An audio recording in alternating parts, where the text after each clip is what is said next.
everyone, Novels Wonderland here. Thank you all for the love and support you've shown me and the channel. I, Tohsaka Rin, will become a magic god in Tight Moon. Chapter 71 to 82, Chapter 71, Servant Fin. 1299 words. Filthy dead apostle, die. Boom. Legend has it that blood droplets often fall from the ripe fruit of Fiharan.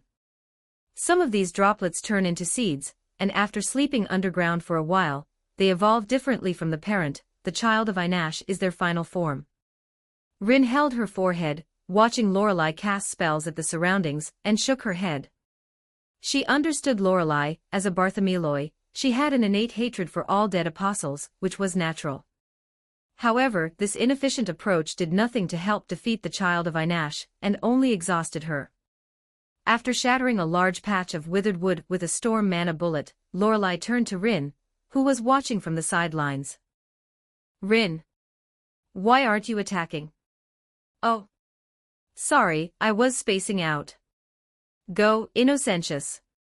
Rin tossed a gem and summoned the Innocentius. Lorelei looked at the fire giant Rin created with satisfaction and praised her. Rin, choosing you to share this glory was indeed the right decision. You truly are someone I acknowledge. Come, Rin, I'll support you. Lorelei then deployed several magic circles and connected to the core of the Innocentius to provide reinforcement. Under Lorelei's reinforcement, the Innocentius's size grew exponentially, swelling to dozens of meters, and its temperature rose to nearly 6,000 degrees Celsius, close to the surface of the sun. Feeling the mana in her body being drained at an accelerated rate, Rin gave Lorelei a stiff smile. Ah! Damn it, I was just being perfunctory. What is this? Wouldn't it be better to just crush the core of the child of Inash? Why waste mana on this pile of rotten wood?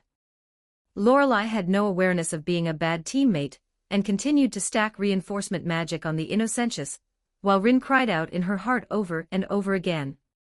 Looking at the fire giant appearing in the distance, Rhaenys looked at Kenneth. Brother, aren't we going to help? Kenneth stood with his hands behind his back in the blizzard, looking at the fire giant. Hearing Rhaenys's words, he just shook his head. No need. When a Bartholomewoi deals with dead apostles, anyone other than her teammates will be treated as an enemy if they step forward. We just need to wait here for our prey. Dr. Heartless, aren't you going to show yourself yet? Clap, clap, clap. Along with a round of applause. As expected of Kenneth, to think you actually discovered me. Meanwhile, in the forest, Codomine Risay, covered in wounds, stumbled along the gap created by Lorelei and Rin's battle, arriving near Rin. Rin. Hearing the call, Rin quickly turned her head toward the source. Seeing the wound-covered Codomine Risay, she ran to his side in surprise and supported him. Grandpa Li Yuan. What happened to you? Cough cough. To make a long story short, Rin, get back to the train quickly. Someone attacked me on the first day, stole the catalyst I recently discovered in Ireland and summoned a servant. I've been imprisoned by him for 2 days, and I just managed to sneak out while he was away. What? No wonder I haven't seen you these past 2 days, Grandpa Li Yuan. At this moment, Lorelei also noticed the commotion on Rin's side. She turned and walked toward Rin, asking. Rin, what's going on? Lorelei, I'm afraid I won't have time to help you eliminate the child of Inash. Grandpa Li Yuan brought news that someone on the train has summoned a servant. I must head back now, Sakura and Fujino are in danger.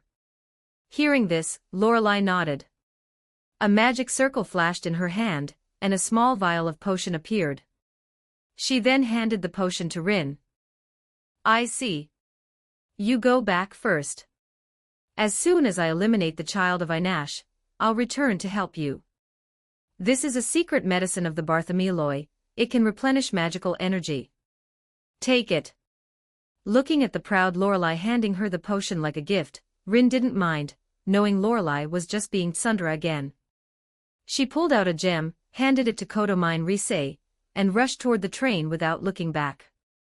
Grandpa Li Yuan, crush this gem. It can create a temple that lasts for half an hour. Kodomine Rise held the gem and stared blankly at the departing figures of Rin and Lorelei.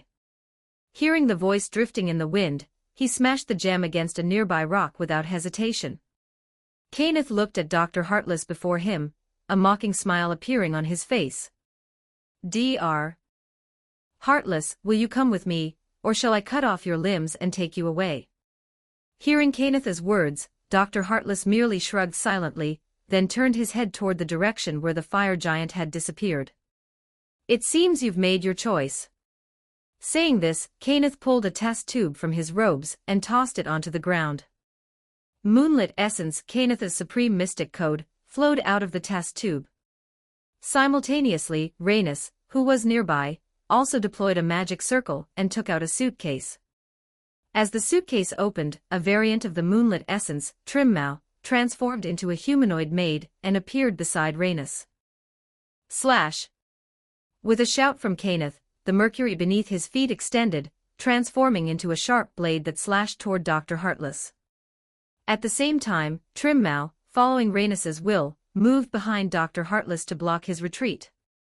Facing the moonlit essence slashing toward him, Dr. Heartless stood there completely unconcerned, as if he had entirely given up on resisting. Suddenly, an exceptionally long spear appeared out of thin air. After a shower of sparks, it blocked the strike for Dr. Heartless. Kenneth squinted at the figure that had suddenly appeared. He was tall, wearing pitch-black armor, with dark red magic crests covering his exposed skin. That frenzied expression paired with snow-white hair made the man before him look even more violent and demonic. Kenneth had a vague idea of the answer but didn't know exactly who the man was. However, if Rin were here, she would surely recognize him by that spear. This servant was none other than Finn Mac Cumhale, a descendant of the Celtic god of war Nuada, and the leader of the glorious Fianna Knights. As a guardian of Ireland, he had defeated numerous invaders and monsters, a great hero who created many valiant legends. His status was comparable to that of the great Celtic hero, the Son of Light, Cuchulainn. Oh, so this is a servant. Suddenly, a voice entered the battlefield. The astronomy branch lord, Marisbury, looked at the servant before him, and stepped off the train onto the battlefield without hesitation. Marisbury, are you also interested in Dr. Heartless? No, Kenneth, I am interested in this servant. Then Dr. Heartless is mine, and this servant is yours. In a few words, the two lords decided the fate of the master and servant before them as if they were dividing a dish. Indeed, over the years, many pseudo-Holy Grail wars had been held, and the strength of the servants in them had been established. Generally speaking, a pride rank magus was usually enough to rival an average servant appearing in a pseudo-Holy Grail war. What the two of them, who treated Finn as a pseudo-Holy Grail war servant, didn't know was that the guy before them wasn't an average servant by their standards. Moreover, after Monica's enhancement, he was worlds apart from the servants appearing in pseudo-Holy Grail wars. Hope you enjoy this fanfiction. If you do, and would like to read the next 30 chapters in advance, please do check out my Patreon.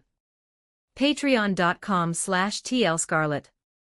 Also don't forget to give me a power stone if you do like this fiction. Your support really motivates me to continue doing my best in translating. Thanks. Chapter 72, Ancient Starlight. 1,341 words. Looking at the spear that had pierced the moonlit essence, Kenneth couldn't help but mutter to himself. No, something's wrong. This guy. Rhaenys, leave quickly. Ugh. Kenneth clutched his pierced arm, and used the moonlit essence to move to Marisbury's side. This guy is not right. This level of strength is almost comparable to the servants I encountered in Fuyuki City back then. Be careful, Marisbury. Marisbury nodded calmly, then manipulated several fist-sized iron meteorites floating behind him to bypass Finn and strike at Dr. Heartless behind him. Although Finn had been stripped of his consciousness by Monica's enhancement and had fallen into a complete frenzy, his battle instincts from 100 battles remained. He instantly leaped up, easily swinging his spear to deflect all the meteorites. Spear of Venus. At this moment, Rin, who had deployed her starlight form, and was waiting for an opportunity nearby, finally saw her chance. Without hesitation, she gathered starlight to form a light spear, and launched a fatal blow toward Finn's head. As the spear of Venus struck Finn's head, Finn, who was landing on the ground, collapsed just like that. Rin patted her chest, and let out a long sigh of relief. Fortunately, it's just a pseudo-Holy Grail war. To think even Finn was summoned. Honestly, thank goodness it's a mindless class like Berserker. Rin mistakenly believed Finn was a Berserker class summoned for a pseudo-Holy Grail war. Dr. Heartless smiled as he walked to Finn's corpse, and revealed the command spells on his hand. Finn, use your noble phantasm. This hand that scoops up many lives. The water scooped up by Finn's hand possesses an astonishing healing ability. This legend itself has manifested as a noble phantasm, which began to take effect with Dr. Heartless' command spell. As the noble phantasm activated, the wound on Finn's head healed instantly. He stood up once more, and let out a wild roar toward Rin. Please continue the fight, the two lords and Tohsaka Rin. Damn it. Rin narrowly dodged Finn's attack, and then quickly rose high into the air, looking down with a grim expression at Finn, who was rushing toward Kenneth and Marisberry. Seeing Finn's spear about to pierce Kenneth again, Rhaenys, who was standing by the train door, poured most of her magical energy into Trimmau. This allowed Trimmau to accelerate instantly and block the strike, just as the spear was about to pierce Kenneth.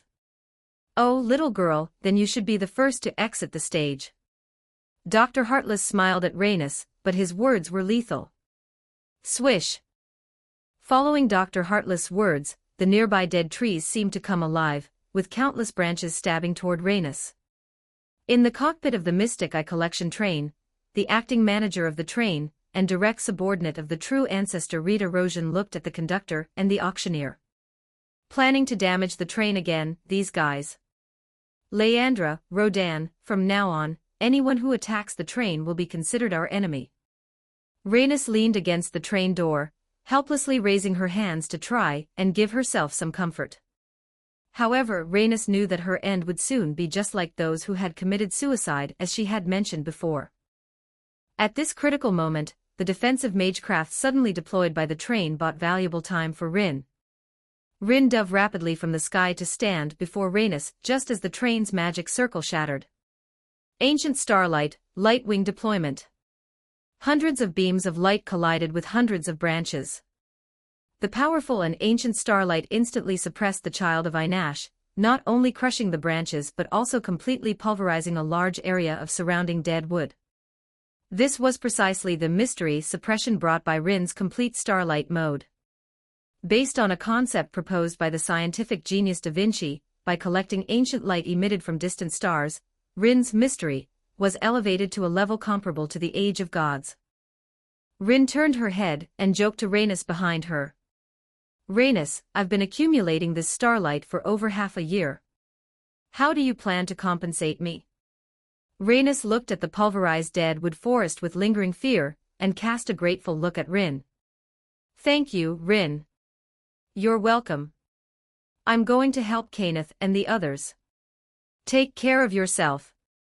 When Da Vinci first proposed the idea, it indeed took over half a year to accumulate enough starlight for one strike. However, as Rin progressed, it now only took about a week to gather enough for one strike. Rin pulled out the secret medicine given by Lorelei, drank it in one gulp, and flew toward Kenneth and Marisberry. Da Vinci truly is a universal person. Kenneth commanded the moonlit essence through his magic crest while connecting his magical energy to Trimmau. He struggled to block Finn's attacks while controlling both mystic codes. Marisberry, are you done yet? I'm about to reach my limit. Marisberry held his hands high, deploying a magic circle, and continuously chanting incantations in Latin. It's done. Let the stars fall. The sky darkened instantly, and the stars in the heavens shone brightly, like Van Gogh's Starry Night. Then, magic bullets composed of starlight fell toward the ground one after another. At the same time, Rin coordinated with Marisberry's great magecraft and activated light wing deployment. Boom, boom, boom. As the magic bullets hit the ground, countless dead trees were ignited. Finn returned to Dr. Heartless sighed, struggling to fend off the magic bullets falling from the sky and the attacks from Rin's light wings.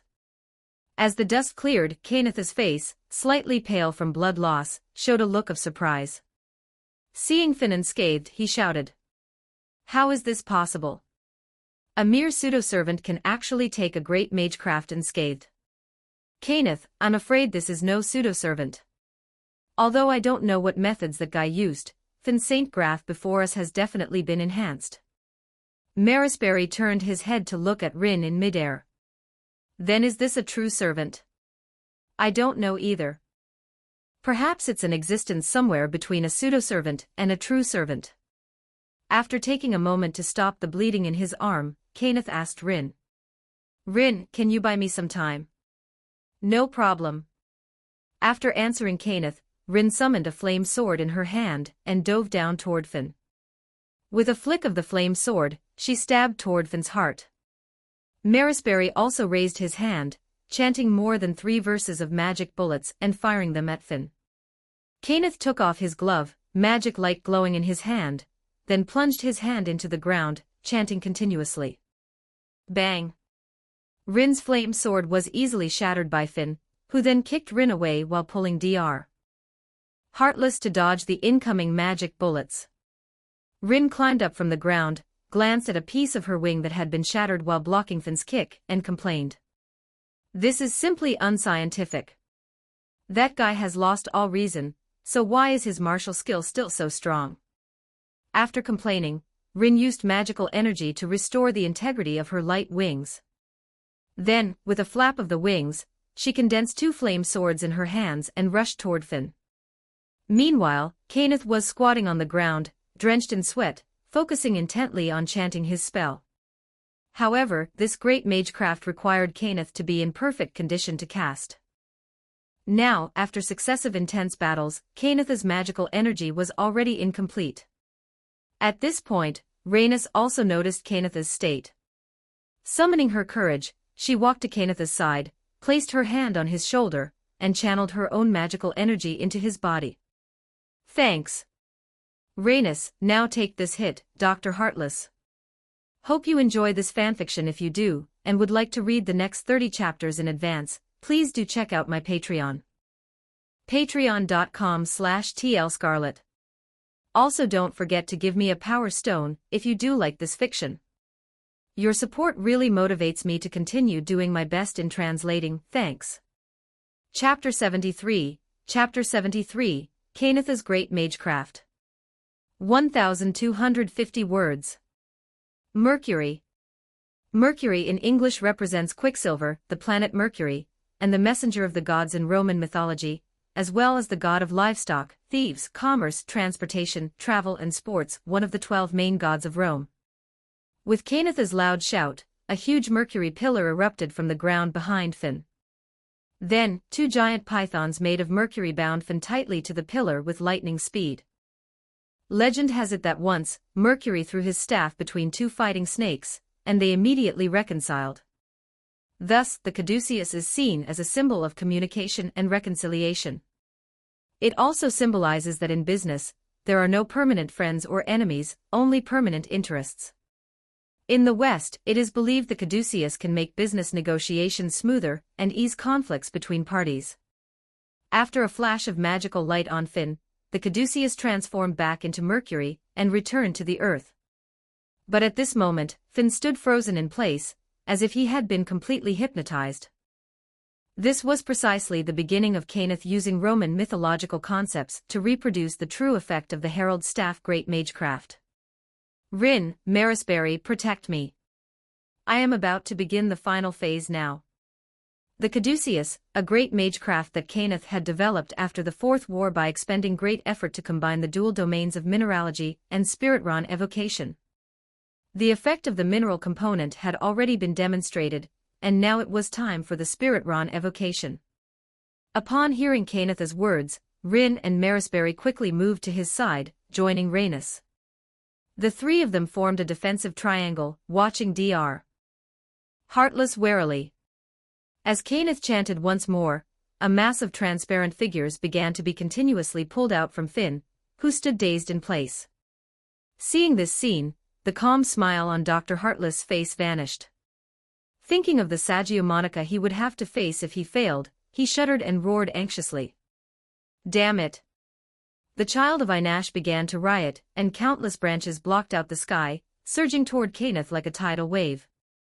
Facing such a crisis, Rin let out a shout and crushed a gem containing ancient starlight, causing the wings of light to once again emit an ancient and pure light of destruction.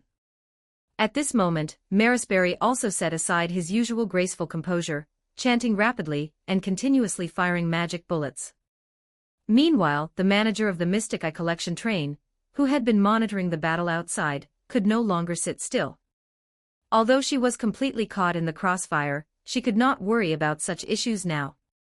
She quickly ordered the auctioneer to load the Mystic Eyes, and with a series of transformations, the Mystic Eye Collection train opened fire. Boom! Explosions rang out incessantly, but there were too many. The branches of the Child of Inash were simply too numerous.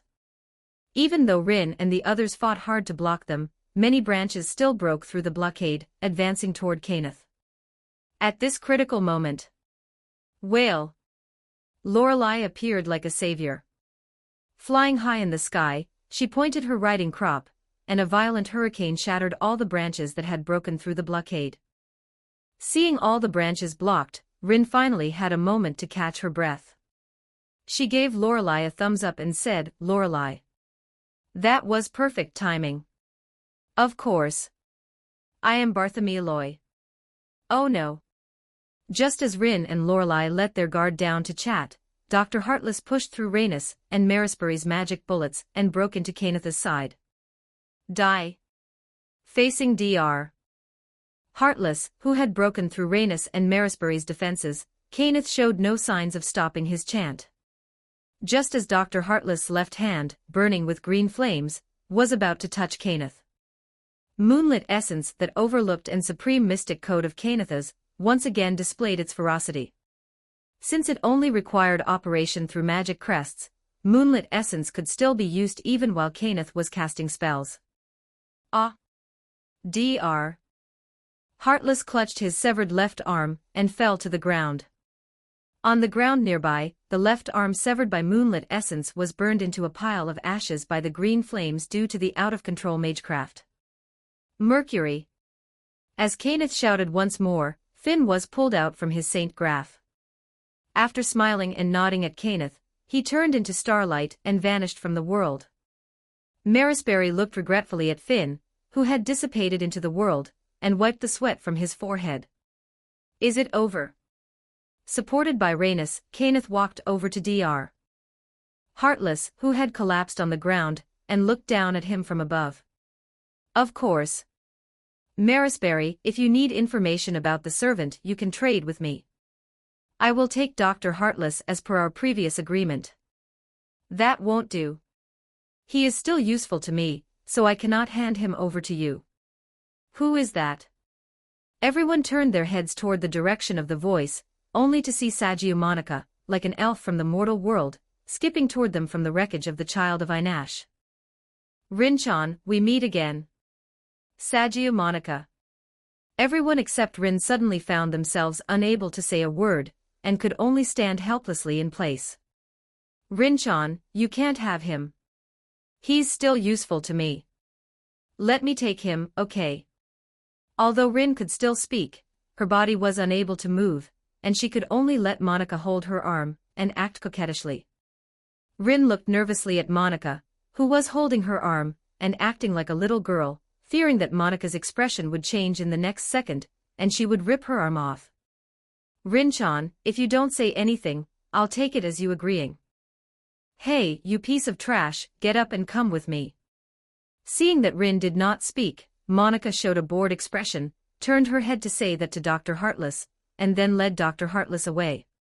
After Monica led Dr. Heartless away, Kenneth, this lord of the clock tower, swallowed nervously with lingering fear.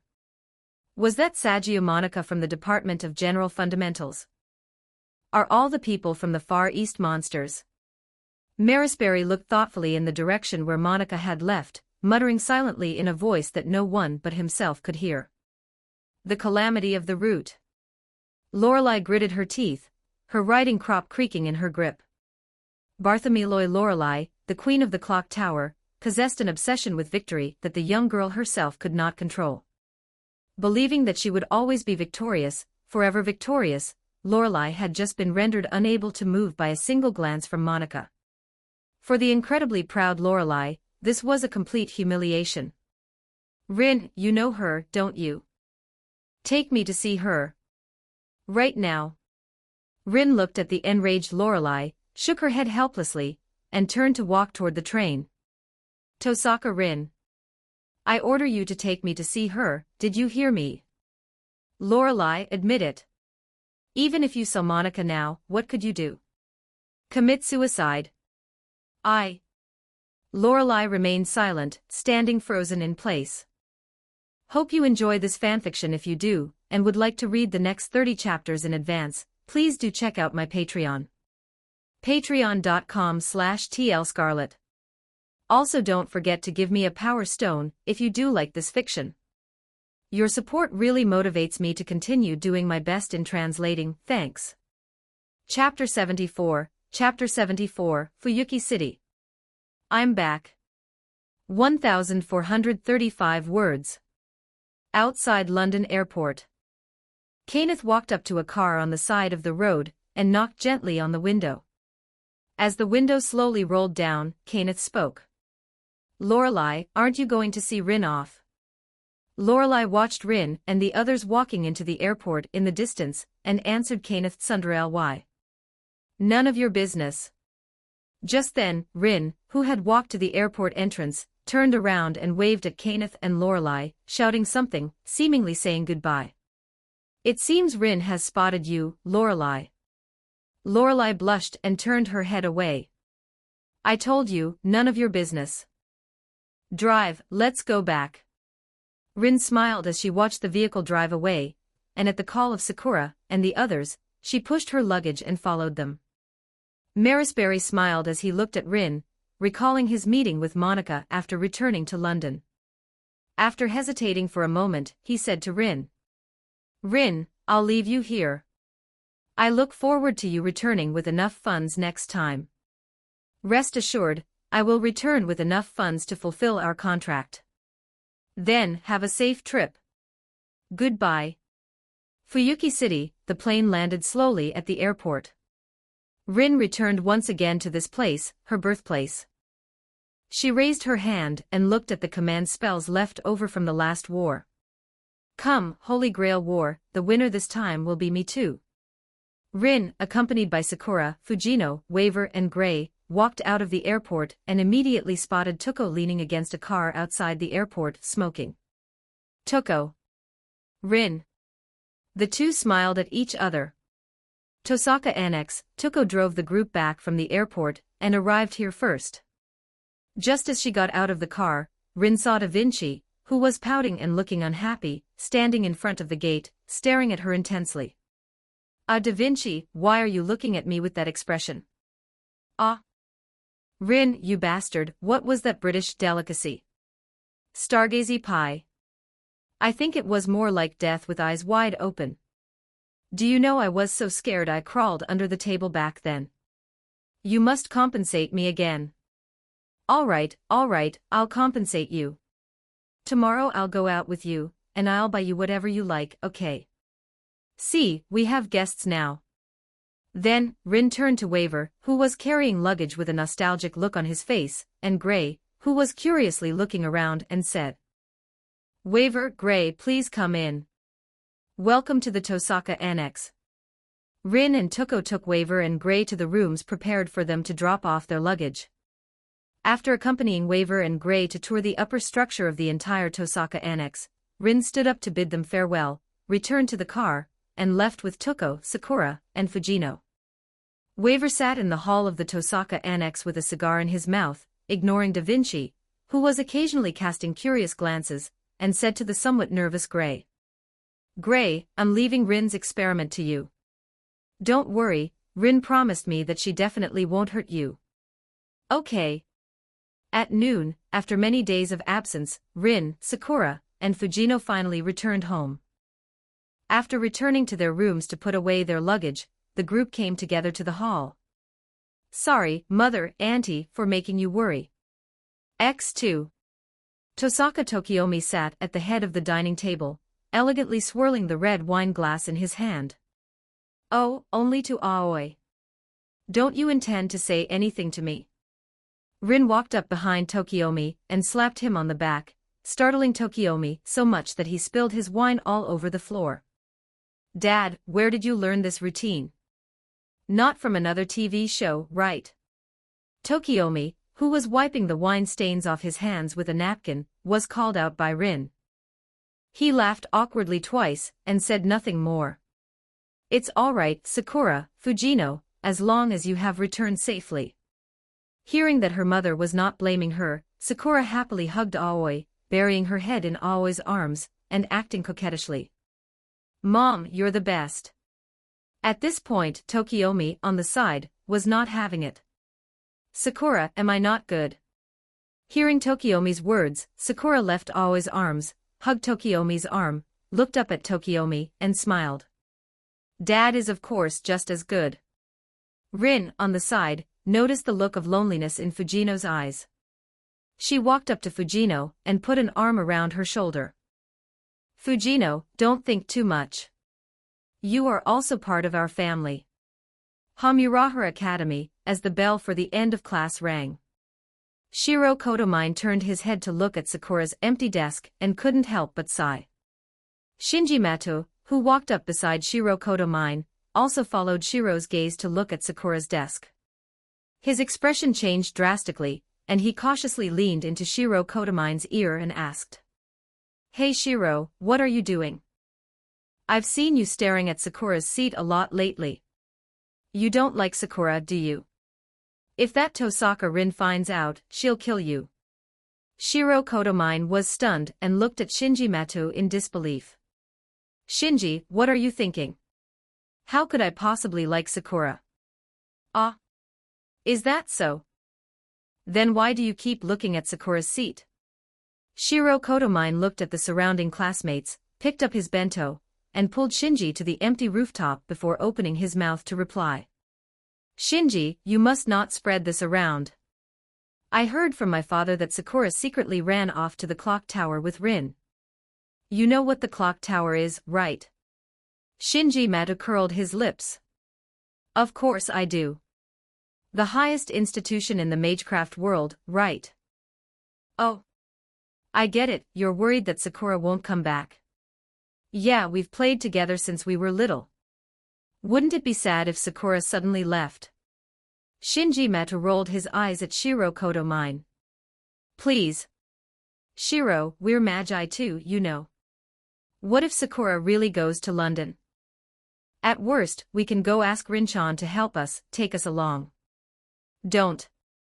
At this time, Shinji Mato was unaware that his original self should have had no magical aptitude. However, after being possessed by Zoken Mato in his childhood, Zoken, who was very dissatisfied with this body, had earlier, with the help of Kiritsugu Amiya, successfully cleared Shinji Mato's mage circuits. Of course, all of this was done while Shinji Mato was in a state of unconscious sleep. Shinji Mato himself knew nothing about it. Shiro Kotomine awkwardly scratched his head. Seems that's true. Thanks, Shinji. Just then, the rooftop door opened. Colin, who had advanced a grade through her own efforts, had also come this year to the private Hamurahara Academy where Shiro Kotomine was. Oni-chan, Shinji and I, what are you talking about? Shinji Mato looked at the adorable Colin before him, smiled, reached out, and ruffled her head. We were talking about Sakura's matter. Oh. I get it. Was it this idiot Oni-chan overthinking things again? Shiro Kotomine gave a wry smile and glanced at Colin, then unwrapped the cloth bundle containing the bento boxes, taking out 3 of them. Colin and Shinji Mato each took a bento. Sorry to trouble you, Shiro. It's a bother for you to prepare a bento for me every day. Don't mention it. Well, after all, your father Shiro, don't bring up that guy. He's not my father. Sorry. Colin looked helplessly at Shiro Kotomine, who had misspoken again, put down her bento, and walked over to Shinji Mato. Shinji and I'm sorry. This idiot Oniai-chan often speaks without thinking. Shinji Mato lifted his gloomy face, looked at Colin, and his expression slowly returned to normal. It's not Shiro's fault. We've been best friends for so many years, of course I know this guy's bad habit. I'm just angry at that bastard Tsuruno. I'm so glad you don't blame Oniai-chan. Perhaps due to the earlier atmosphere, the three of them sat quietly on the rooftop eating their bentos, with no further conversation. Just as they were almost finished, Shinji Mato suddenly looked at Colin and Shiro Kotomine and asked. Colin, Shiro, can the Holy Grail really grant any wish? Hope you enjoy this fanfiction. If you do, and would like to read the next 30 chapters in advance, please do check out my Patreon. Patreon.com/tlscarlet. Also don't forget to give me a power stone if you do like this fiction. Your support really motivates me to continue doing my best in translating, thanks. Chapter 75, Holy Grail War. 1,346 words. After school, Shinji Mato bid farewell to Colin and Shiro Kotomine, and began wandering alone and lonely through Fuyuki City. When passing by the entrance of a small bar, Shinji Mato stopped, took out his wallet from his pocket, carefully counted the bills inside, sighed, and silently turned away from the bar's door. Night fell. Shinji Mato, carrying a few bottles of cheap sake he had managed to procure with difficulty, came alone to the seaside. Looking at the endless sea before him, Shinji Mato took a bottle of sake from the bag, twisted off the cap, tilted his head back, and drank half the bottle in one go. Ha! Shinji Mato, who had let out a sigh laced with alcohol, recalled the strange expression and subsequent persuasion from his good friend Shiro Kotomine, after he had brought up the Holy Grail War on the rooftop during the day. Unable to help himself, he picked up the bottle again and finished the rest in one gulp. Shiro, what should I do? What can I do? I just want to escape this family. At the Mato residence at this time, the drunken Tsuruno Mato was sound asleep in a woman's arms when a sudden pain in his hand, a bug was biting Tsuruno Mato's hand, made him involuntarily open his eyes. Ah! As Tsuruno Mato screamed, the woman beside him also woke up. Seeing the old man covered in pustules and oozing pus before her, the woman couldn't help but scream as well. Zoken Mato looked at the screaming woman, revealed a gloomy smile, and over a dozen bugs flew from his sleeve. The room instantly fell silent. Tsuruno Mato widened his eyes, covering his mouth to prevent himself from making a sound, and watched helplessly as the woman, who had just been lying with him, was dragged by over a dozen bugs to Zoken Mato's side.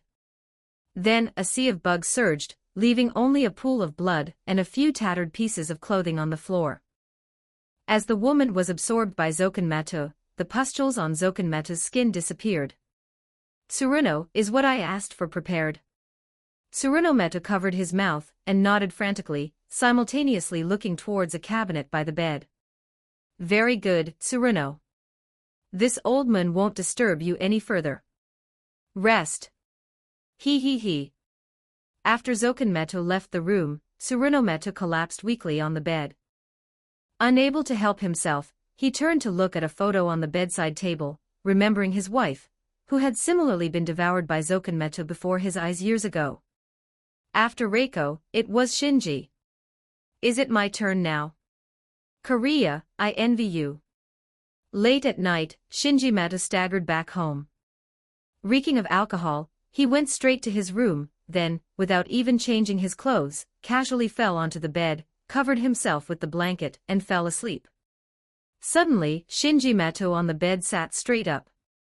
His eyes showed not a trace of drunkenness. He. Shinji, you actually want to leave this family. That truly saddens this grandfather of yours. Having said this, Shinji Mato left the room and entered the basement. Looking at Kiritsugu Amiya, who was already waiting there, he asked. Amiya. Did you bring it? Kiritsugu Amiya frowned, looking at Zoken Mato, who had taken over this young boy's body, then took Avalon from his own body, and handed it to Zokanmeto. Shinji Meto took Avalon and placed it within his own body.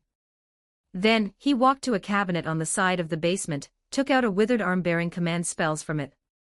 Amiya, does this arm look familiar? He. Zokan, you talk too much. Hurry up and begin. Fine. Shinji Meto took the arm and walked to a vat filled with black mud. Then, he immersed the end bearing the command spells into the black mud, continuously chanting incantations. As Shinji Meto chanted, the black mud was slowly absorbed by the command spells on the arm until it disappeared. Shinji Meto picked up the arm, nodded in satisfaction at the command spells which had now turned dark red, then peeled the command spells off the arm and transferred them to his own hand. With this, one of the trump cards is obtained. Amiya, what you want is in the cabinet in Tsuruno's room. Go take it. Soon, all our wishes will be fulfilled. He. Tohsaka residence, Sakura's room. Sakura and Fujino were hiding sneakily in a corner of the room. Fujino, is this really okay? Don't worry, Sakura. Are we wrong to help our master? But didn't sister say we shouldn't get involved in the Holy Grail War? We're not summoning a servant. We're just having you form a contract with me, letting me assume a servant form, just in case.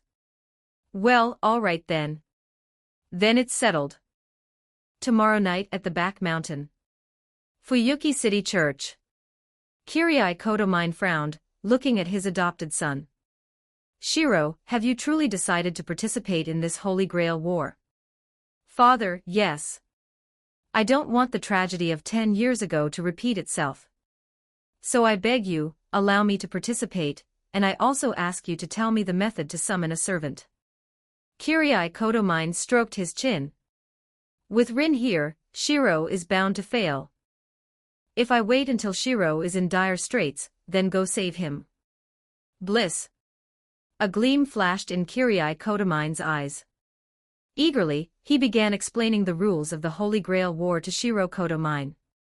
Beside them, Colin, holding her forehead with a headache, looked at her father. Colin understood that this father of hers had broken again. Tohsaka Annex. According to information from the monitoring equipment at the seal would break at most within a week, indicating that the Holy Grail War would unfold within this week. Rin also had no choice but to begin implementing her own plan. After contacting Alice and Aoko as agreed, Rin brought Tuko to the Tohsaka Annex to find Waver and Gray. Waver, the Holy Grail War will begin again within this week. How are your preparations? Waver, holding a cigar in his mouth, slowly nodded at Rin. My king, are we finally about to meet again? Regarding Gray, her assistance in my research is basically complete. Now there are two choices for Gray. 1. I will grant Gray a blank spirit origin, allowing her to also possess a servant state. 2. Extract Gray's blood to help us summon the King of Knights. The choice is yours, Waver. Rin, remember your promise not to let Gray be harmed. So I choose option 2. As expected. Then, Da Vinci, please. Okay. Leave it to me. Having said that, Da Vinci took Gray and left the hall, heading towards the research lab to extract the blood. At this moment, Rin turned to look at Tuko. Tuko, have you really decided not to summon a servant? Tuko looked at Rin and nodded. Rin, I don't need a servant. Acting together with Alice and Aoko will be more convenient. Tuko, your reason for not wanting a servant can't be that simple, right? Forget it, suit yourself. Tuko looked at the indifferent Rin and revealed a smile. You really haven't changed at all, Rin. But servants are meaningless to me now. When the time comes, prepare to be shocked, Rin. Germany, the snowflake-filled Einsborn Castle.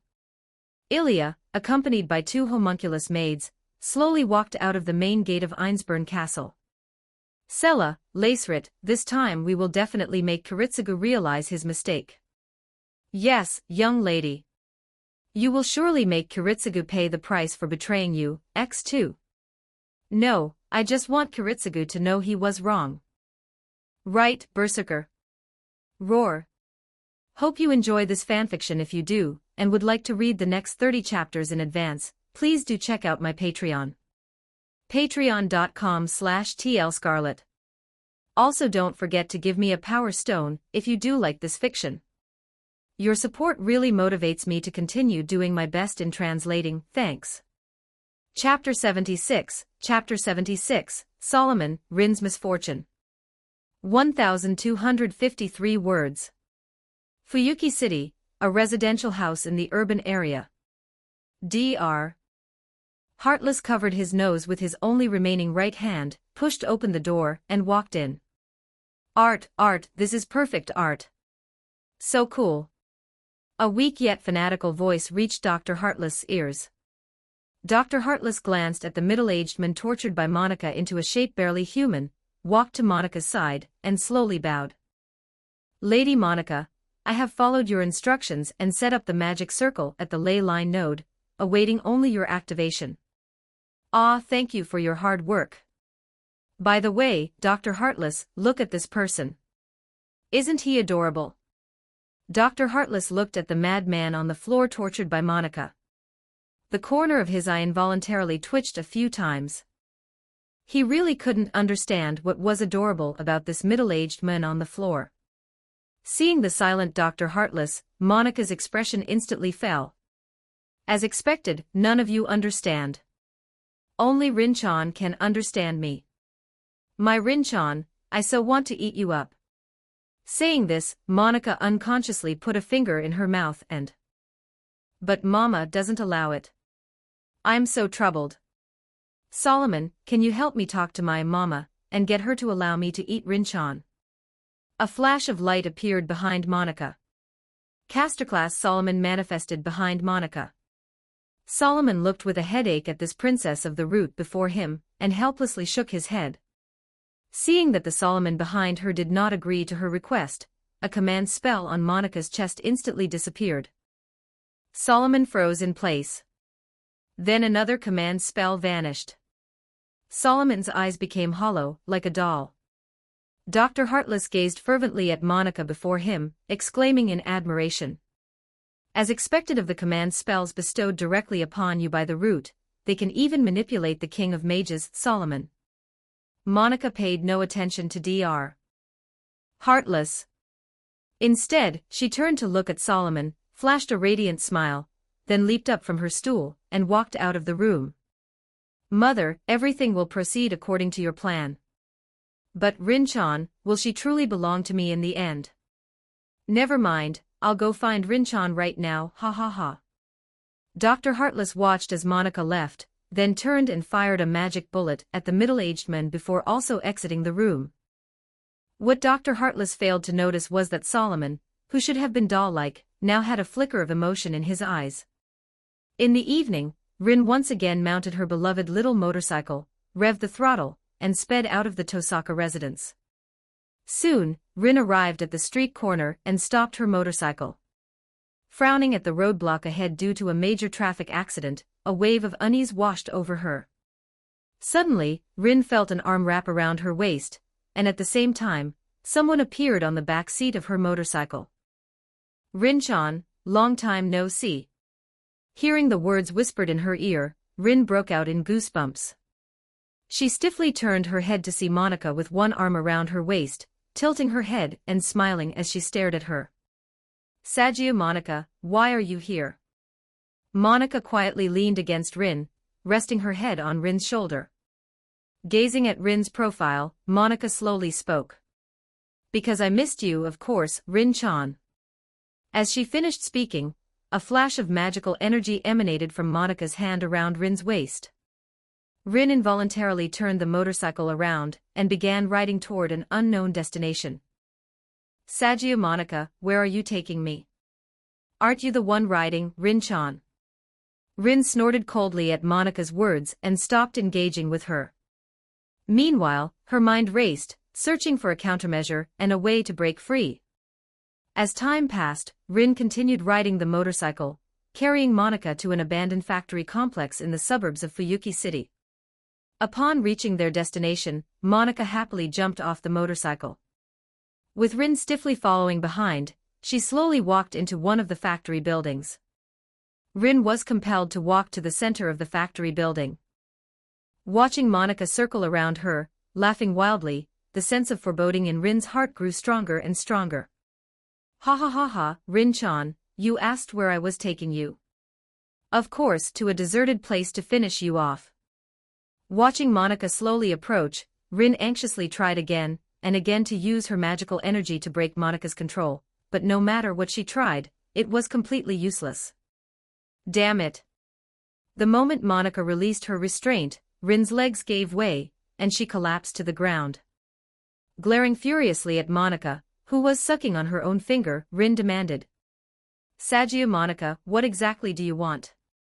I want to kill you, of course, Rin-chan. But Mother won't allow it right now. It's fine. Once I complete Mother's plan, then I can kill you, Rin-chan. Today was very enjoyable. Well then, goodbye, Rin-chan. Panting, Rin struggled to her feet from the ground and shouted at Monica's retreating back. Sagia Monica, you wait. Explain this to me. Rin tried to chase after Monica but stumbled and fell to the ground again, weakened from significant blood loss. Several hours later, Rin slowly regained consciousness. Licking her dry lips, she gradually got up from the ground and walked out of the factory building. Damn it. Why does Monica want to kill me? Who is her mother? What exactly is this plan? Burning with questions, Rin dragged her exhausted body, got on her little motorcycle, and rode toward the Tohsaka residence.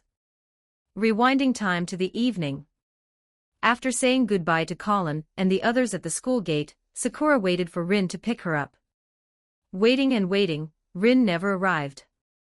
Assuming Rin was held up by something else, Sakura didn't think much of it. After calling Fujino, she began walking home alone. After dinner, with Rin still not back, Sakura was pulled by Fujino to the mountains behind the Tohsaka residence. Sakura looked in surprise at the servant summoning magic circle on the ground, then turned to Fujino and asked. Fujino, when did you set this up?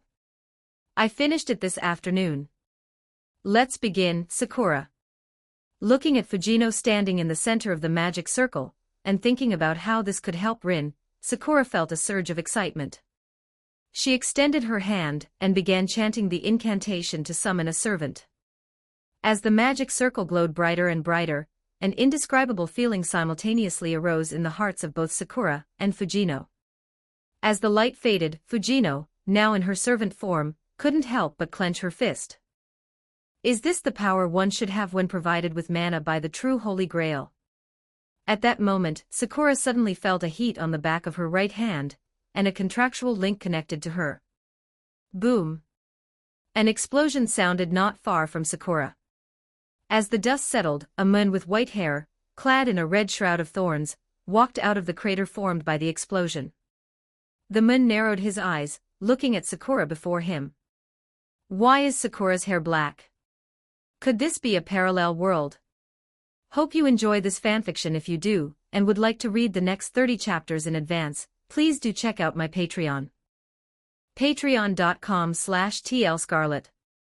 Also don't forget to give me a power stone if you do like this fiction. Your support really motivates me to continue doing my best in translating. Thanks. Chapter 77, Night Talk in the Study, The Daughter's Growth. 1251 words. Are you my master? Sakura looked at the man before her in astonishment and involuntarily nodded. Then the contract is established, master. Fujino, looking at the servant before them, walked over to Sakura. Curiously, she took Sakura's hand, examined the command spells on the back, then turned her gaze to the man. You are the servant. Then, what is your name and class? The white-haired servant wore an awkward expression and scratched his head. Apologies. Due to a problem with the summoning, my memories are completely gone. I only know my class is Archer. You can call me Archer from now on. Fujino fixed a dangerous gaze on the man who called himself Archer. He doesn't explain his origins at all, and he was summoned ahead of time in this incomplete Holy Grail summoning ritual. What does this servant intend to do? Might as well kill him. However, because Sakura was present, she had to suppress her dangerous thoughts. Sakura looked at Archer before her and hesitated before asking. Archer, is that really the case? Archer looked at Sakura, and a softness seemed to stir deep within him. But with his strong will, he forcibly held back the truth just as it was about to escape his lips. Of course, Master. If you don't believe me, you can use a command spell. Fujino's eyes locked tightly onto Archer as she warned. No matter who you were in life or how you interfered with this ritual, know that I will be watching you. If you make any suspicious move, I will kill you immediately. As she finished speaking, a rainbow light flashed in Fujino's eyes. Instantly, a large swath of trees was twisted into fragments. Ah, what a dangerous young lady. After issuing her warning, Fujino snorted coldly at Archer's indifferent demeanor. Then, her red kimono dissolved into specks of spiritual light as she exited her servant state. Then, Fujino turned, took Sakura's hand, and began walking down the mountain. Archer, you'll stay here for now. Without Sakura's summons, you are not to leave this place. Archer watched the retreating figures of Fujino and Sakura, scratched his head helplessly, and muttered to himself. Such a forceful young lady. But which parallel timeline have I ended up in? Disheveled, Rin finally rode her motorcycle back into the urban area of Fuyuki City. Rin stopped her motorcycle in front of a clothing store, and under the astonished gazes of onlookers, walked into the shop. Already in a foul mood, Rin saw the passers-by and shop clerks discussing more and more animatedly, occasionally pointing at her. She could no longer hold back and shouted. What are you looking at? Then, Rin used hypnotic magecraft to put everyone nearby into a trance.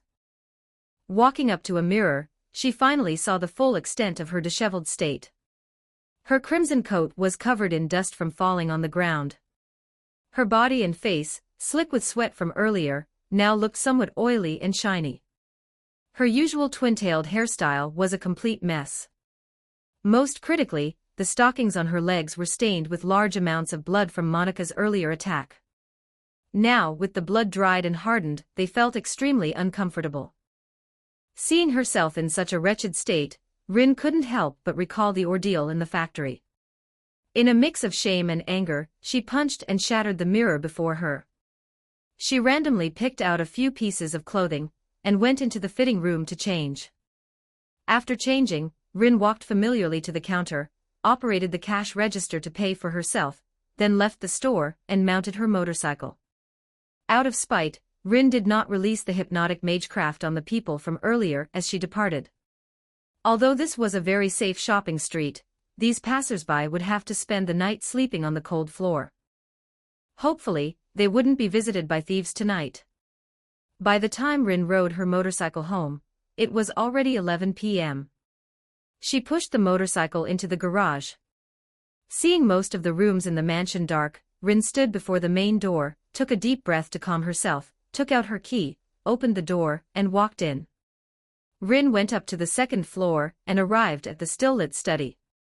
She gently knocked on the door, then pushed it open and entered. Seeing Tokiomi sitting at the desk, holding a thick magecraft book, Rin slowly spoke. Father, I'm back. Tokiomi put down his book and looked at his daughter before him.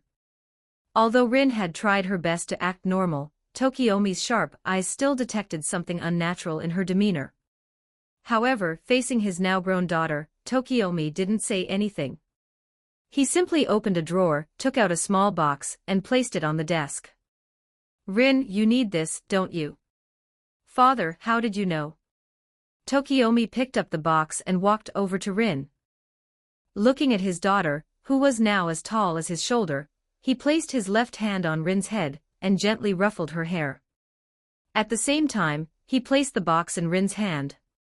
Rin, although I may not be the best father, I can still say I understand my own daughter. Of course I know what you want. Take it, Rin. Don't worry about your mother and me. Tomorrow we will leave Fuyuki City. Pursue what you want boldly and without hesitation. Rin looked at Tokiomi, who now seemed slightly aged, her eyes slightly reddening.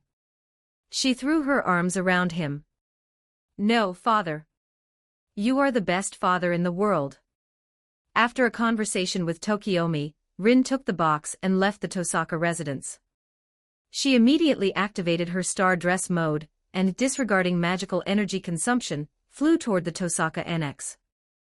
Tokiomi held the worried Tohsaka Aoi in his arms as they stood by the study window, watching Rin ascend into the sky.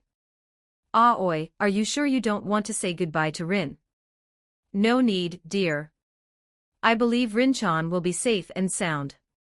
Has she ever lost at anything since she was little? That's true, Rin is a genius. By the way, Aoi, what do you think about us taking this chance for a world tour? The Holy Grail War and the aftermath should keep that girl busy for a while. Tohsaka Aoi looked at Tokiomi in surprise upon hearing his words and asked. Dear, aren't we taking Sakura and Fujino? At this point, how could I not understand my daughters? Although Sakura tried hard to hide it, I noticed the command spells on the back of her hand when she and Fujino returned from their trip to the back mountain after dinner. I'm afraid neither Sakura nor Fujino will be leaving with us. What? That child Sakura wants to do something so dangerous. No, I have to stop her. Tokiomi tightened his embrace around Tohsaka Aoi, not letting the agitated woman break free. Now, Aoi. Sakura has grown up too. Let's let these sisters spread their wings.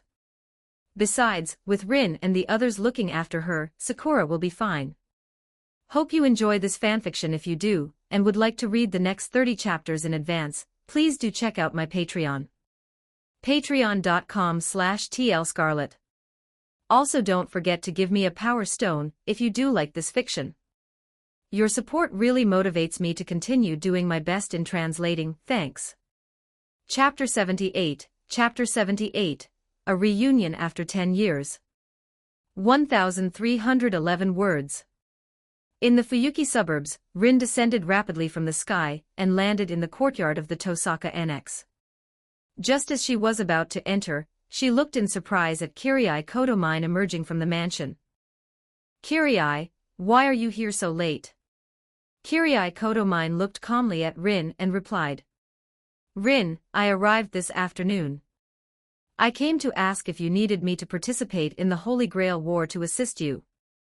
Rin looked at Kirai Kotomine before her and gave him a smile. That won't be necessary, Kirai.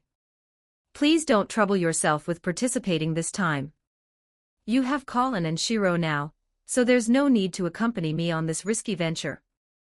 Then I shall take my leave. Goodbye, Kirai. After Rin entered the mansion, Kirai Kotomine also arrived at the road outside the annex. Under the bright moonlight, a strange smile appeared at the corner of his mouth. He took a test tube containing blood from his sleeve. Lord, forgive me. I have stolen a friend's possession. But for Shiro's sake, it is worth it. Shiro, do not disappoint me. It has been so long since I last experienced supreme pleasure, ha ha ha ha. Kirai stopped laughing, put on the fervent and pious expression of a martyr, put away the test tube, and walked toward the Fuyuki church. Rin, having just entered the mansion, saw Da Vinci frantically shouting there. What happened, Da Vinci? Seeing Rin, Da Vinci quickly rushed to her side, grabbed Rin's arm and said. Rin, this is bad. A vial of Gray's blood is missing. All right, it's just a vial of blood. Maybe you accidentally left it in some corner and forgot. Gray is still here, so just draw another vial. Da Vinci looked up at the ceiling, pondered for a moment, and then nodded in sudden realization. You're right. I just need to draw another vial of Gray's blood. Rin looked at Da Vinci, who was starting to fool around, and asked. Da Vinci, where is Tuko? Tuko should be in the study right now. Does Rin need her for something? Yes. Da Vinci, please go notify Waver to wait for me in the basement. I'll go find Tuko first. After speaking, Rin turned and headed toward the study. Tuko, who was passing the time flipping through a fashion magazine in the study, put down the magazine, looked at Rin, who pushed the door open and entered, and asked, "Rin, what's the matter so late?" "Tuko, the plan is moving up. I need you to break the seal and start the Holy Grail War right now." "Wait, Rin. Yuki and Aoko won't arrive until tomorrow. Are you sure you want to start the Holy Grail War today?" Rin nodded at the perplexed Tuko. "Yes, Tuko. Do you remember Sagiomonica, the one I told you about?" "Of course. I don't think any magus could forget Sagiomonica, a person connected to the root since birth. Sagiomonica has also come to Fuyuki City, and she is a master." "You ran into her today?" Rin answered Tuko's question through gritted teeth. "Yes. I met her today, and she gave me a lesson I won't ever forget." Tuko looked at Rin in front of her, raised a hand to cover her lips, and chuckled secretly. "It sounds like quite the big lesson." "Damn it, Tuko, you're making fun of me." Seeing Tuko snickering, Rin leaped up, intending to grab Tuko and abuse her thoroughly. Tuko agilely dodged Rin's lunge, then held out her hand, signaling Rin to stop. "All right, Rin. Since you've decided, I'll send out a puppet to destroy the seal immediately. Then I should leave here to start up my workshop. Leave Alice and Aoko to me. I will pick them up tomorrow and take them to my workshop to support you during this Holy Grail War." Rin pulled out a communication jewel from her pocket and placed it in Tuko's hand. "Tuko, I'm counting on you. Then I'll pack up and prepare to leave. I've already activated the puppet on Mount Ryudo. The seal should be broken in about 5 minutes. Take care of yourself, Rin. You too, Tuko." On Mount Ryudo, outside the ruins of the Hanging Gardens of Babylon, a puppet disguised as a rock by Tuko quickly transformed into a humanoid shape upon activation. The puppet raised its head, and using the equipment Tuko had installed in its head, quickly locked onto the path Tuko had previously drawn with magic power. With a series of clicking sounds, the puppet rapidly broke into the interior of the Hanging Gardens of Babylon. Boom! A violent explosion came from inside the Hanging Gardens of Babylon, followed by towering malice pouring out from within. Nearby small animals began fleeing frantically, as if encountering their natural predator. Tohsaka Rin, ha ha ha ha ha ha. I'm out. Wait for my revenge. Ngramenu reappeared in the world as the seal shattered. Suddenly, countless ribbons of light stretched out from all directions toward Ngramenu, wrapping tightly around him. Then, Tohsaka Rin's voice echoed in the empty hall. "You should be released now, Ngramenu. But don't worry, I won't let you interfere with the Holy Grail War. Please stay here obediently until it's over. Oh, and this is just a message." Ngramenu, wrapped ever tighter by the countless ribbons of light, roared. Damn you, Tohsaka Rin." As more and more ribbons wrapped around him, Ngramenu was completely bound and ceased moving. At the same time, a large number of dolls sleeping inside the Hanging Gardens of Babylon were activated and began patrolling the interior vigilantly. Countless magic traps were also activated, waiting for uninvited guests. Rin, in the basement of the Tohsaka Annex, sensed the enormous magical power emanating from the direction of Mount Ryudo, and calmly nodded to Waver beside her. The two of them each approached a magic circle and simultaneously pulled out their respective catalysts, placing them beside the circles. Rin and Waver exchanged glances. "Let's begin." X2. As the two chanted, the magic circles before them simultaneously burst into light, and two intense streams of magical power erupted from the circles, forcing Gray and Da Vinci, who were watching the ritual, to cover their eyes. "King, long time no see." "Yo. Kid, looks like many years have passed, huh? You've actually become a man." Just as Waver was exchanging a deep gaze with the King of Conquerors, whom he had longed for, Gilgamesh, who had just been summoned, stood naked, revealing the red magic crests on his body, and frowned as he looked at the little girl who had summoned him. Suddenly, a wave of memory seemed to transmit from his main body to Gilgamesh, and the expression of Gilgamesh standing before Rin instantly changed. Rin, you've grown up. Come and form a contract with this king. Rin did not reply to Gilgamesh, but simply raised the command spells left over from the last Holy Grail war and displayed them before him. Ha ha ha ha, Rin, you truly live up to your name. To perform an irregular summoning, you truly surprise me. Of course, Gil. How could I possibly follow the predetermined future? Didn't expect that, did you? Ha ha ha ha ha. The king of conquerors walked over to Gilgamesh, who was laughing heartily where he stood, and looked at Gilgamesh and Rin. Ha ha, a long-awaited reunion. Former enemies are now allies. Do you remember my proposal, King of Heroes? Rin, let's create an peerless army this time. Hope you enjoy this fanfiction. If you do, and would like to read the next 30 chapters in advance, please do check out my Patreon. Patreon.com/tlscarlet. Also don't forget to give me a power stone if you do like this fiction. Your support really motivates me to continue doing my best in translating, thanks. Chapter 79, Chapter 79, Servants appearing one after another. 1276 words. Mato residence. Shinji Mato, who was fast asleep in bed, suddenly felt a burning sensation on the back of his hand. What's going on?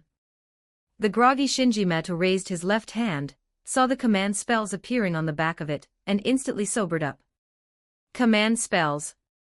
The Holy Grail War. Ha ha ha ha ha. Just then, the door was suddenly opened. Shinji Mato stared incredulously at the figure walking in from outside. Although his memories were hazy, no one could truly forget Zoken Mato's unique appearance. Grandpa. No, Grandpa should have died in the last Holy Grail War. Who exactly are you? Heh, Shinji, my dear grandson, have you forgotten your grandpa?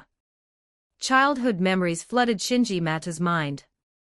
No mistake. This is Grandpa's way of speaking.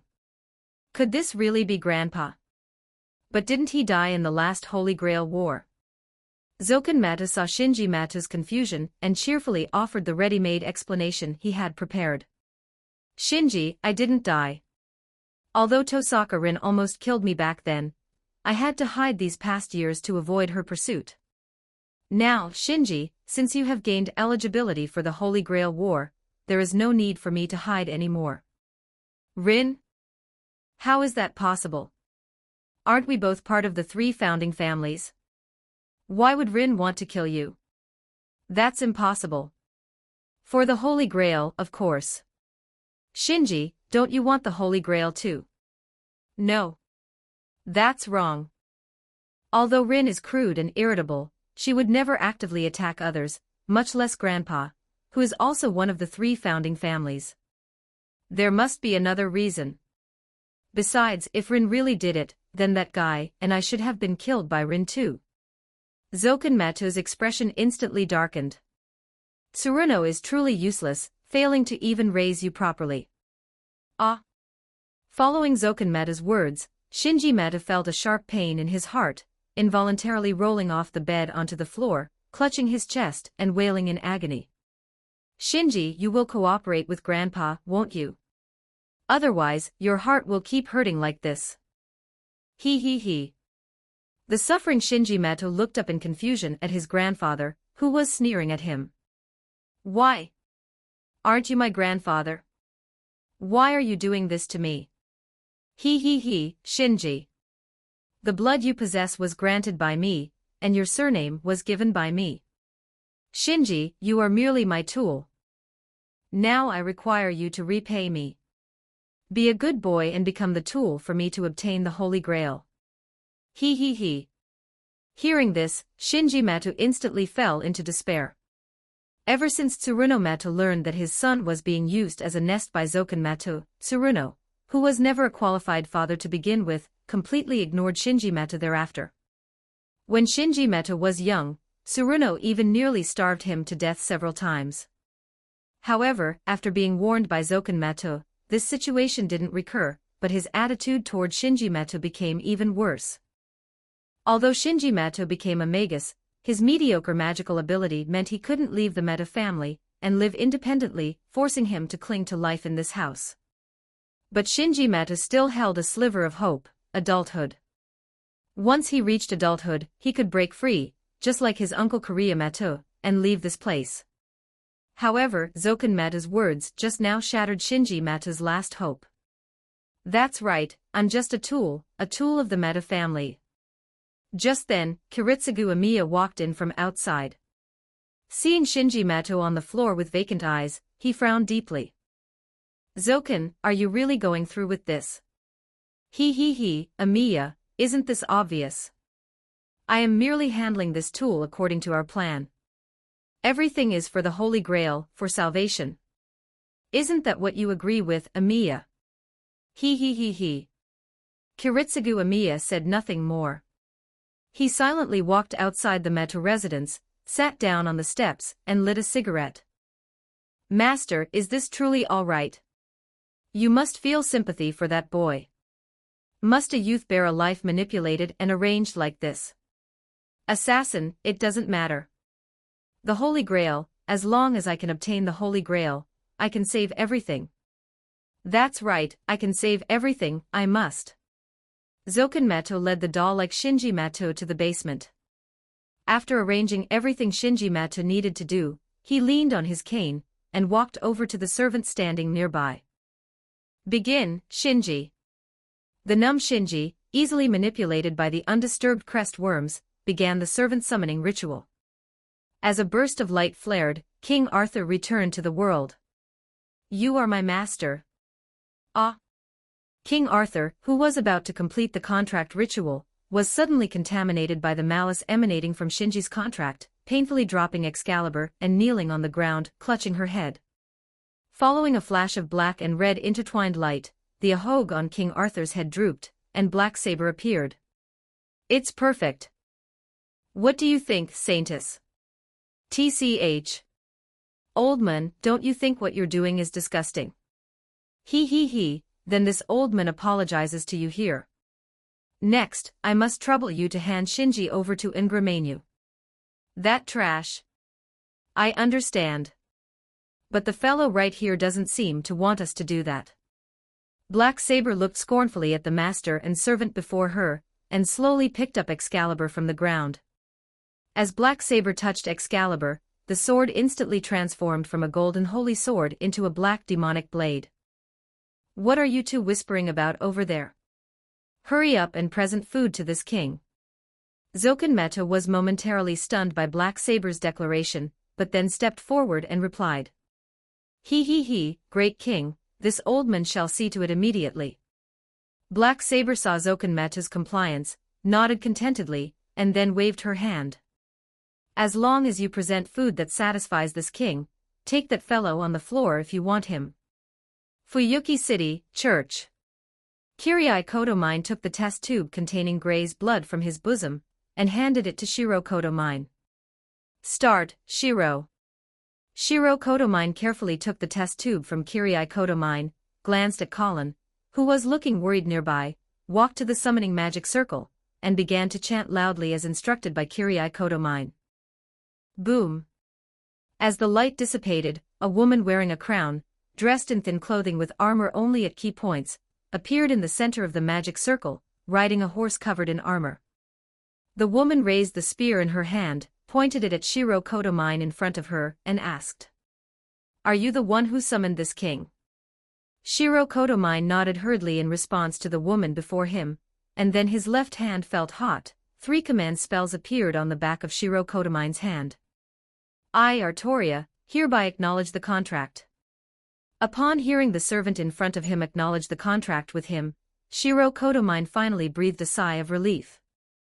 After all, the pressure that Artoria brought to Shiro Kotomine was overwhelming, almost like a deity. Who is it? Hiding on the side, show yourself to this king. Artoria lightly pulled the reins, and the destrier beneath her instantly brought Artoria to a pillar in the church. Artoria thrust her spear, piercing directly through the pillar. Hope you enjoy this fanfiction. If you do, and would like to read the next 30 chapters in advance, please do check out my Patreon. Patreon.com/tlscarlet. Also don't forget to give me a power stone if you do like this fiction. Your support really motivates me to continue doing my best in translating, thanks. Chapter 80, Ruler and the Curtain Rises. 1294 words. Boom. A fist extended from behind the pillar, striking the tip of the Lion King's spear. Watching the Lion King swinging her spear again, ready to attack, the figure behind the pillar revealed themselves and shouted to the Lion King. Wait. Wait a moment. The figure flashed again, dodging the Lion King's spear, and leaped in front of the statue of Christ in the center of the church. Only then could everyone see the figure clearly. She wore a black sun hat on her head, long blue-purple hair draped over her back, and a red collar with a cross hanging from it around her neck. Most importantly, she was wearing a swimsuit, yes, a swimsuit. I told you to wait, honestly. I am Martha, the ruler of this Holy Grail war. Nice to meet you, little master over there. Colin looked at Martha, who was pointing at her in surprise and asked. Me? Of course it's you, little master. But I don't have any command spells. Oh. Maybe it's because the temple reaction you're carrying is a bit slow. Look, here they come. As Martha finished speaking, Colin felt a burning sensation on the back of her right hand, and indeed, 3 command spells appeared on Colin's hand. Shiro Kotomine looked at Colin, who had been dragged into the Holy Grail war, and asked Martha nervously. Wait, what's going on? Why was Colin chosen as a master for the Holy Grail war? She clearly didn't perform a summoning ritual, and what's with this ruler thing? Ah. Let me sort this out, After thinking for a while, Martha explained to everyone. Ruler, just as the name implies, is the arbiter. In other words, I am the referee for this Holy Grail war. Does that make sense? Actually, I should have had the ability to use 2 command spells on each servant, and I should have manifested by possessing the little master. I don't know what happened, but something went wrong during the process of me being sent down by the counterforce, which led to this current situation. Shiro Kotomine looked at Martha, walked a few steps toward her, and asked. Excuse me, Miss Martha, there are only 7 classes in the Holy Grail war, right? And why would an entity like the counterforce send a referee to the Holy Grail war? Little one, you're the little master's brother, right? I understand you're worried about your sister, but I'm sorry, I don't know too much about these things either. However, the reason the counterforce sent me here to act as a referee is because someone in this Holy Grail war has seriously violated the rules.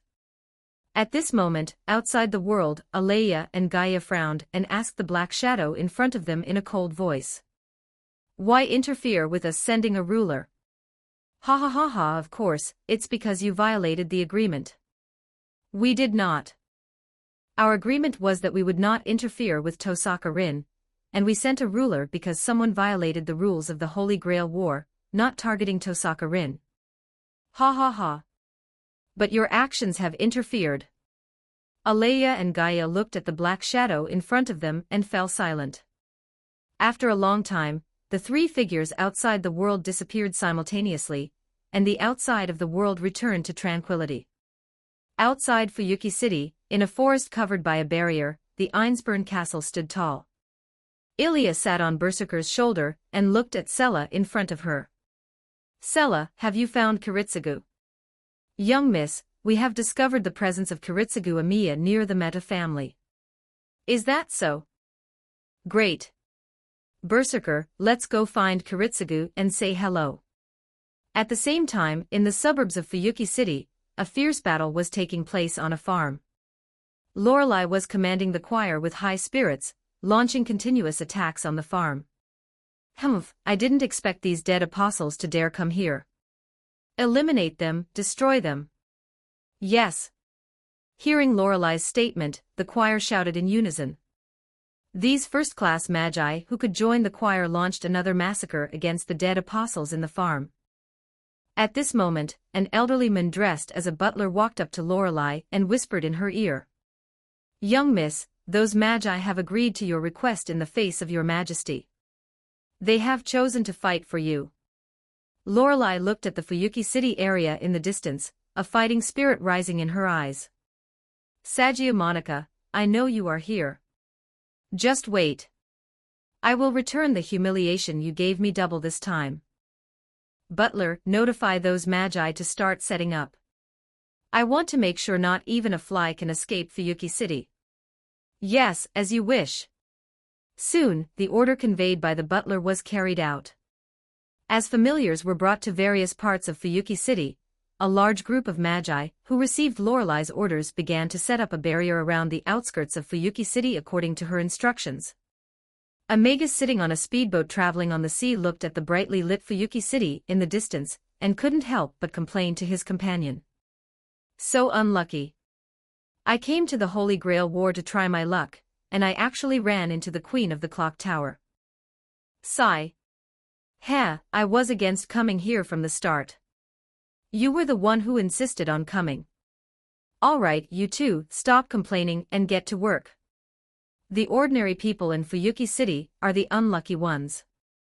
Most of them probably won't be able to leave Fuyuki City before the barrier is completed. Most of the ones left behind will probably die here. I heard that the Queen of the Clock Tower has brought the elite troops of the Clock Tower this time. By then, Fuyuki City will probably turn into a battlefield. That's true. Compared to those poor souls, we are much luckier.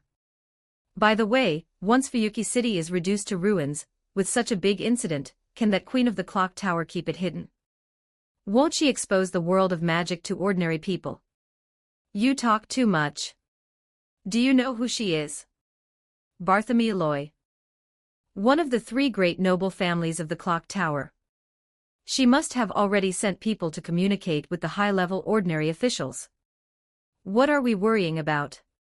Just finish Bartholomew Loy's orders properly and start thinking about how to survive this Holy Grail War. In the church in Miyama City, next to Fuyuki City, the atmosphere was also full of tension at this moment. The local manager was talking to the higher-ups of the church in a nervous tone. Yes. That's right.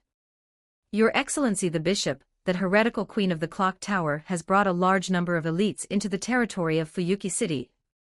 Please rest assured, we will monitor their movements at all times. Yes. We will be ready to welcome the masters of the burial agency. Understood. Having finished the call with the church's higher-ups, the local manager put down the phone, sat slumped in his chair sweating profusely, and looked out the window with dull eyes. Lord, is the end of the world coming? With Fuyuki City as the center, the curtain that swept across almost the entire world of mystery was slowly being pulled back at this moment. Hope you enjoy this fanfiction. If you do, and would like to read the next 30 chapters in advance, please do check out my Patreon. Patreon.com/tlscarlet. Also don't forget to give me a power stone if you do like this fiction. Your support really motivates me to continue doing my best in translating. Thanks. Chapter 81, Tiamat's Dragon Factor and the Opening Battle. 1,221 words. In the laboratory of the Tohsaka Annex, Rin rested her chin on her hand, looking at the 13 test tubes emitting large amounts of magical energy in front of her, and turned to Da Vinci. It seems the first plan has failed. Yeah, someone must have summoned King Arthur in advance. Rin picked up a test tube and felt the large amount of magical energy and vitality contained within, taking a deep breath. At least plan 2 is fine. Please. Da Vinci nodded carefully at Rin. Don't worry, Rin, I will extract the dragon factor from it and make it compatible with you.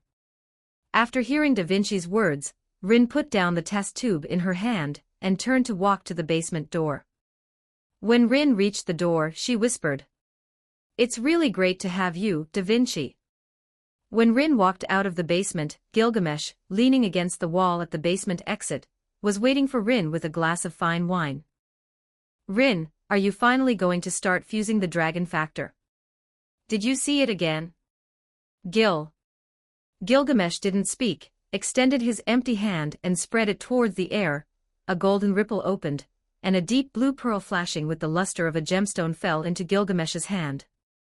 Rin, you are still missing this, the crystallization of Tiamat as the aspect of a dragon.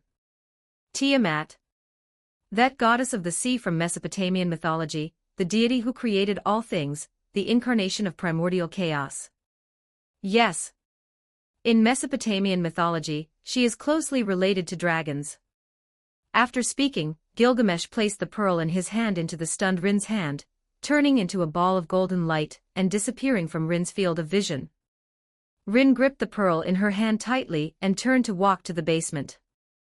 Thank you, Gil. The Mato residence under the cover of night. Ilya had already brought Berserker here. Ilya looked at the mansion in front of her with slight nervousness, imagining the scene of meeting Kiritsugu Amiya, in her mind with anticipation.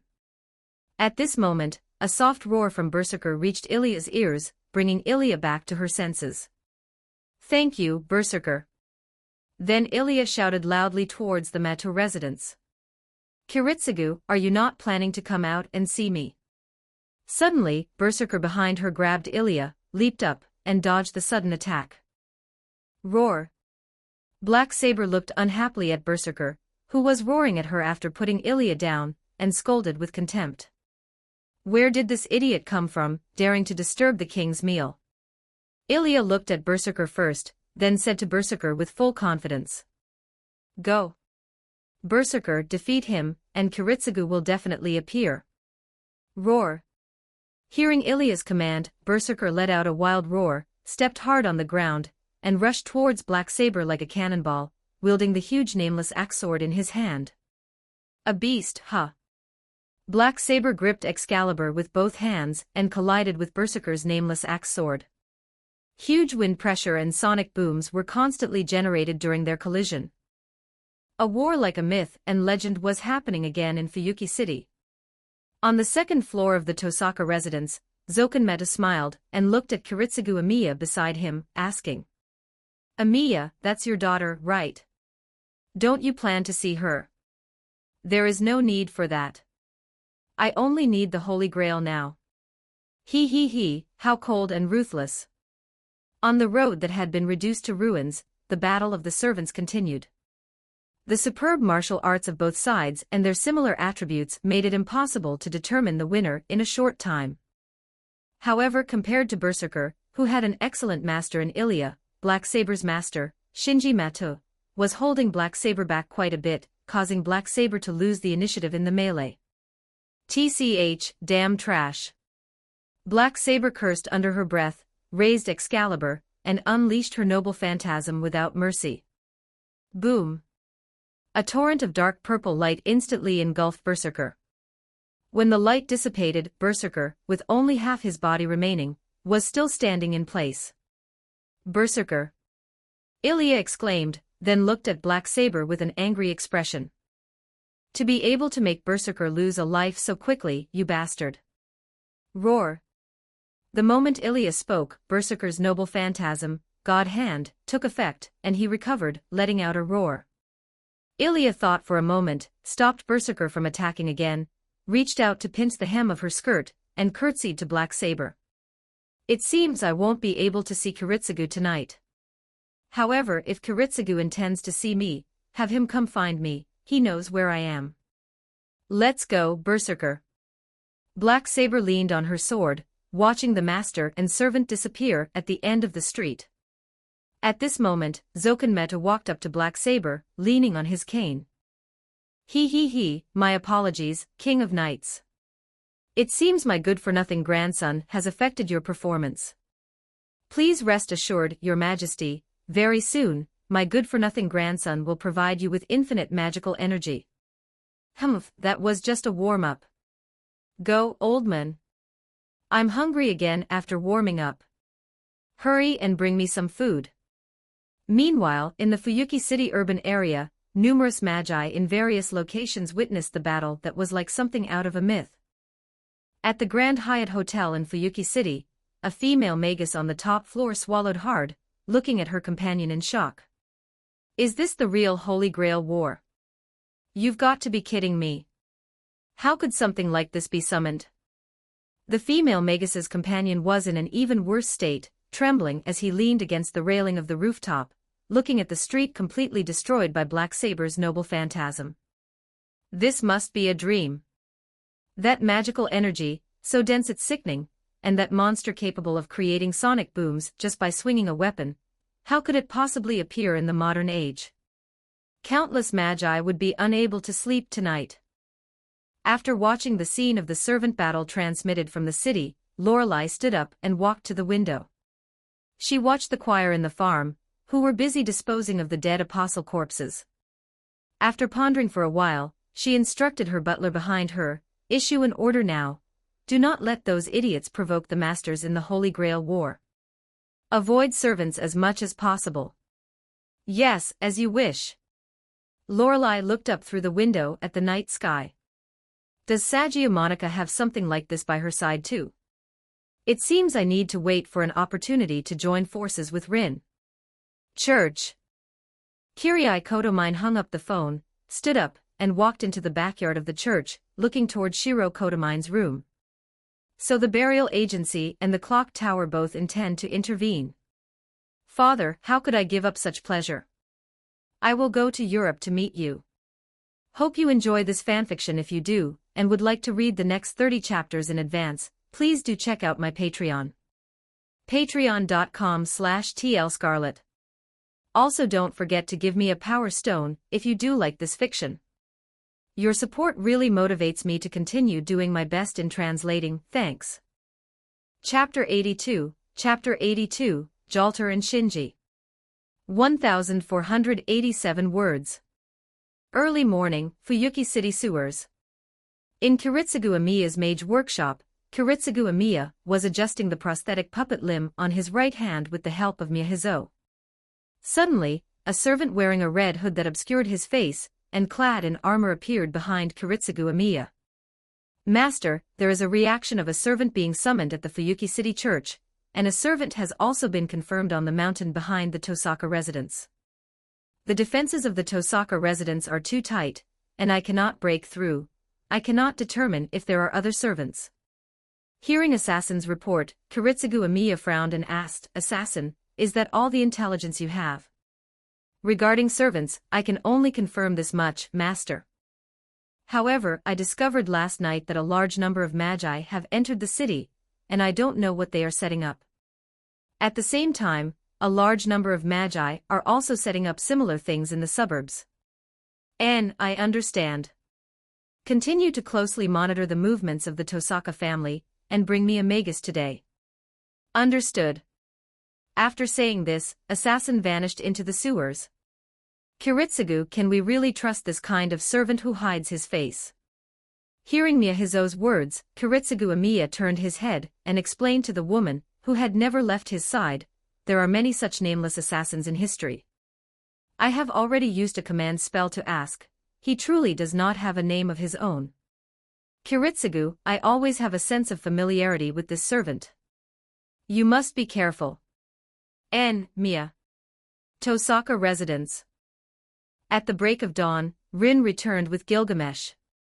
As soon as Rin opened the door and walked into the mansion, she saw Tokiomi and Tohsaka Aoi standing in the foyer with luggage, waiting for Rin with smiles on their faces. "Dad, Mom, are you ready to leave?" After asking, Rin leaned to the side to look behind Tokiomi and Tohsaka Aoi, and finding that she didn't see Sakura and Fujino, she asked curiously, "By the way, where are Sakura and Fujino? Weren't they supposed to be with you?" At this moment, Gilgamesh appeared behind Rin. "Rin, don't you know yet? Your sister is now a master too, and that woman beside your sister is also linked to the Fuyuki City Holy Grail." Tokiomi looked at Rin awkwardly. After all, Rin had entrusted Sakura and Fujino to Tokiomi long before the Holy Grail War. It was Tokiomi's negligence that allowed Sakura and Fujino to slip through the cracks. Rin looked at her parents in front of her, and at Sakura and Fujino, who were hiding and afraid to show themselves.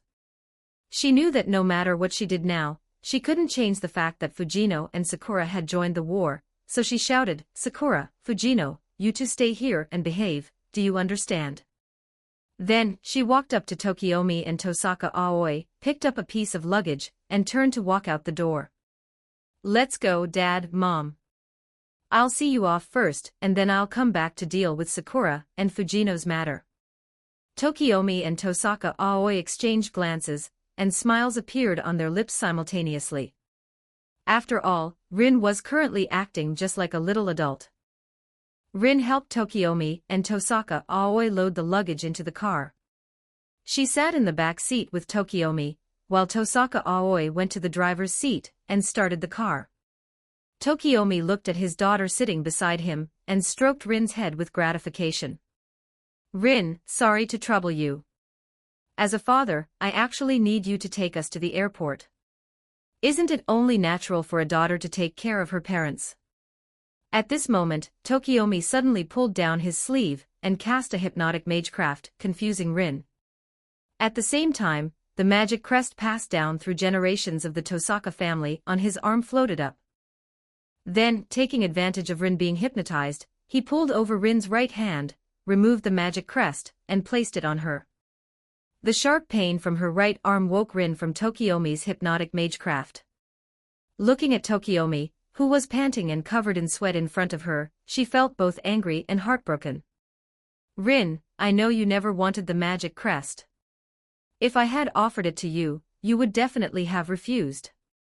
But I am old now, and you need it more than I do. Rin, accept it with peace of mind. From today on, I leave the Tohsaka family to you." "Dad, how could you do this?" Tohsaka Aoi, driving the car, looked at her eldest daughter through the rearview mirror and said, "Rin, your father not only has to manage the family business, but also has to devote energy to maintaining the crest. He has long been unable to keep up." Rin turned her head to look at Tokiomi's temples, which were already somewhat gray, and sighed. "Fine, I accept. But Dad, without the magic crest, the plan needs to be modified." "No, I have to call Marisberry and have him protect you during this time." Tokiomi watched Rin, who was taking out her phone, and reached out to stop her action. "Rin, rest assured. I had already made preparations before deciding to hand the magic crest over to you. Remember that mercenary named Shishigakairi? He will meet up with us after we arrive in Germany and escort us to meet Brother Risei.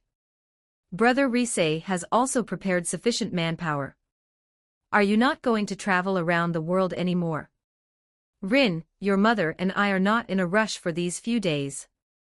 After the Holy Grail War ends, it will be the same if we go then, depending on the situation. Then, Dad, Mom, as the head of the Tohsaka family, I issue my first order. Dad, Mom, you must take care of yourselves and ensure you are safe." Hearing Rin's words, Tokiomi and Tohsaka Aoi couldn't help but have warm smiles on their lips. Meanwhile, at Mount Ryudo, Zoken Mato, with his servant and Shinji Mato, arrived at the Greater Grail located beneath Mount Ryudo. Zoken Mato looked at the Greater Grail in front of him. Then, two of the command spells on Zoken Mato's hand instantly disappeared, and he placed a bottle of black mud on the periphery of the Greater Grail's magic circle. "Begin, Saint. Roar. My fury." The servant waved the flag in her hand, and blazing flames ignited the bottle of black mud. Strengthened by the two command spells, maximizing the effect of her noble phantasm, Jalter used the resentment within the black mud to successfully strike out a void. Looking at the black hole that appeared in front of him, Zoken Mato pushed Shinji Mato into it without hesitation. The moment Shinji Mato fell into the black hole, he was instantly freed from the control of the crest worms inside his body. Zoken Mato's lips curled into a heartfelt smile. Watching the black hole slowly close in front of him, he felt as if he had instantly become several years younger. Meanwhile, inside the black mud, the Avalon that had been buried within Shinji Mato began to take effect.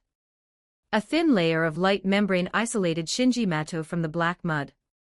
Then, some worms crawled out from the surface of Shinji Mato's body, extended their mouthparts, and pressed them against the edge of the light membrane, constantly absorbing the magical energy from the conflict between the black mud and the light membrane and converting it for Shinji Mato. As the magical energy was converted, Shinji Mato wailed in pain. His fragile mage circuits were constantly shattered under the impact of the immense magical energy, and were continuously restored by Avalon. Amidst the constant torture, Shinji Mata's perception seemed to be infinitely amplified. Suddenly sensing something, Shinji Mata, like someone grabbing a life-saving straw, immersed all his consciousness into it. Then, Shinji Mata's perspective changed and the feeling changed.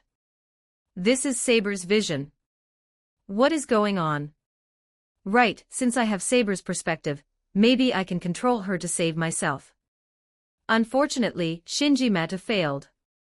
He could only use Saber's perspective through the contract to avoid the torture. Trying to control Saber was merely a delusion, but compared to keeping his consciousness in his own body to be tortured, this was perhaps the best choice. Shinji, just stay in there obediently and convert magical energy for us. Hope you enjoy this fanfiction. If you do, and would like to read the next 30 chapters in advance, please do check out my Patreon. Patreon.com/tlscarlet. Also don't forget to give me a power stone if you do like this fiction. Your support really motivates me to continue doing my best in translating. Thanks. Don't forget to like and subscribe so you never miss a story.